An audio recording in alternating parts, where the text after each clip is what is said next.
जय सद्गुरू. प्रत्येक मनुष्याच्या आयुष्यात एक प्रश्न नेहमी पडत असतो की पैसा कमवावा तर कमवावा किती. आणि प्रत्येकाला पैसा कमवायची लालूस ही राहतेच.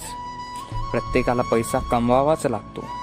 प्रत्येकजण पैसा कमवतोच, पण नेमका किती कमवावा हेही कोणाच्या लक्षात येत नाही. कोणीही पैशांच्या मागे इतकं अथांगपणे जात असतं की त्याची मर्यादा कोणी पाळतच नाही. म्हणून आज पैशाचं महत्त्व आणि पैसा नेमका काय हवा हे तुम्हाला सांगायसाठी मी आज आलेलो आहे. तर पैशांची एक छोटीशी गोष्ट मी तुम्हाला सांगतो.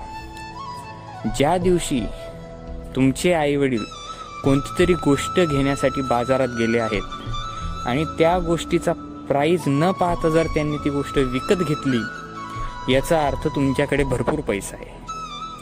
पण तो पैसा कोणत्या मार्गाने आलेला आहे हेही महत्त्वाचं आहे. नेहमी पैसा हा जर तुमचा चांगल्या मार्गाने आला असेल तर त्या पैशाने घेतलेली सर्वात छोट्यात छोटी गोष्टही तुमच्यासाठी व तुमच्या परिवारासाठी फार मोठा आनंद घेऊन येईल. आणि जर तुमचा पैसा दुष्कर्माने तुम्ही आणला असेल तर तुमच्याद्वारे घेतली गेलेली व त्या पैशाद्वारे घेतली गेलेली कोणतीही मोठ्यातली मोठी गोष्टही तुम्हाला मूठभर सुद्धा सुख देऊ नाही शकणार.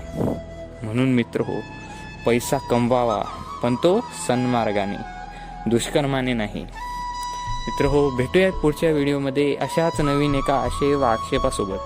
तोपर्यंत जय जय रघुवीर समर्थ.